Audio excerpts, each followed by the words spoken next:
Scientology is a very expensive thing to do. It will cost you everything. The brain has no function. Hubbard believes firmly and states that he gets Scientologists to believe that the brain has no function. That's a drug trip. I mean, come on. Well, if that's not a drug trip, what is? I mean, you're seeing being on a spaceship and seeing, the god Zenu looking at you. I mean, come on, that's So there's something about Scientology was able to plug into the same place that drugs plug into. And it's a newish interrogation. So it's this new type of interrogation, and it's designed to drive you insane, to make you crack.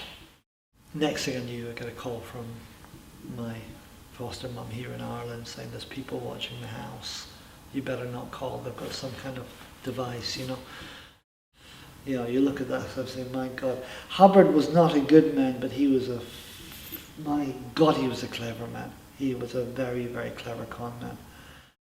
But is there a lack of action due to Scientology and due to Scientology's beliefs?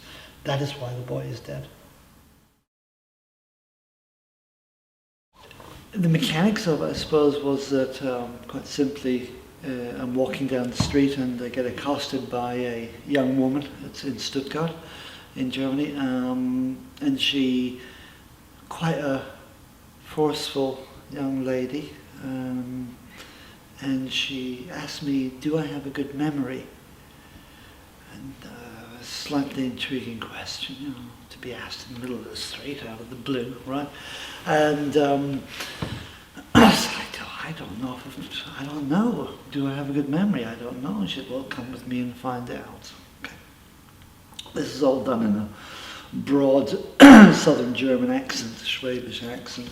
So, next thing I know, I'm sitting up in this building in Stuttgart on Hirstrasse, up on the second floor, doing what's called a personality test, or the OCA, the Oxford Standard Capacity Analysis Test, which is 200 questions.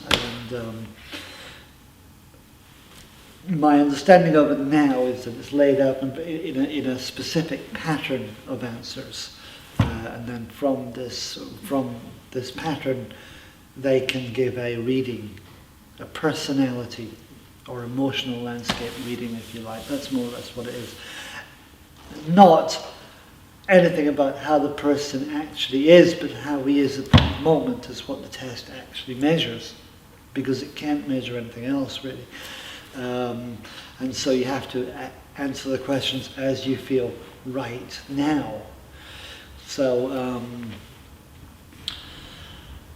part of the, I think, part of the system that Scientology does is that it puts the person in a slightly confused state of mind by throwing odd questions at them like, do you have a good memory?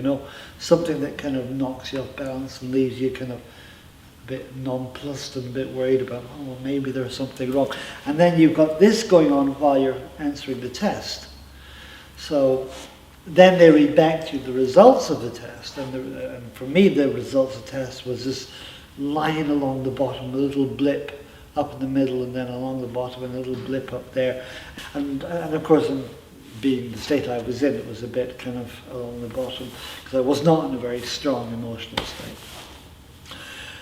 And then this is used then by imagine a production line, where there's an actual, you walk in and you goes, station 1, clunk, station 2, clunk, station 3, clunk, station 4, clunk, and you come out the product that the little assembly line is designed to produce, right? Exactly what happened to me. Station 1 is the body rooting in the street. The nice young attractive woman walks up to you, very aggressive, and ka-chung gets you into the building. Then you're on to the next stage. She goes off to get more people. Then another person is there, gets you into the personality test, and does all that. But next station is the guy that reads you the result of the personality test, and his job is to get you to purchase a book. Well, first of all, his job is to ruin you. Okay, now that's a Scientology term. And what the term is supposed to mean is it's supposed to be able to find the area of your life that is ruining your life. Okay, which is a lot of bull, quite frankly, but what they actually do is get you to think that this area of your life that is concerning you is ruining your life. That's what they get you to do. So if in the test something comes up that's not really optimum, let's say, which in 99% of people it will, give me someone, and then they will hit in on this really, really hard. So a specific point, let's say it's communication, let's say it's shy, if you're shy with girls or something like that. They'll find that and they'll rip into this point, right? And make you think that, oh my God, my whole life is going to be ruined because I can't interact with girls. So I'll never get married, I'll be depressed, and then I'll end up all alone in a little attic room and jump out the window and kill myself. That's kind of generally the sort of way they'll get you to sort of look at, project your life, if you like. And later on, years later, I became very, very good at doing exactly that and getting people completely worried about their own lives and, feeling that they potentially would kill themselves or something. I was a lamb to the slaughter for them, and I bought into it straight away. Literally straight away. I sat down with the book there, bought the book off them, and I sat there in their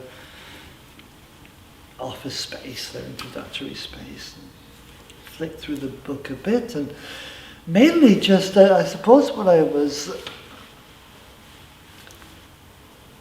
because I was feeling a little bit isolated, I was feeling a bit troubled, and then with the sales pitch they'd just done to me and the ruining process they'd done to me, I was even more unbalanced, uncertain, And being there, I assumed the thoughts that I had was I felt safe there. It was nice. It was, people were smiling. And then I said, oh wow, I feel safe here. And I began to think, oh, this is good, and this process goes on, right? Anyway. And I eventually bought into Scientology very, very, very big time, within a very, very short period of time.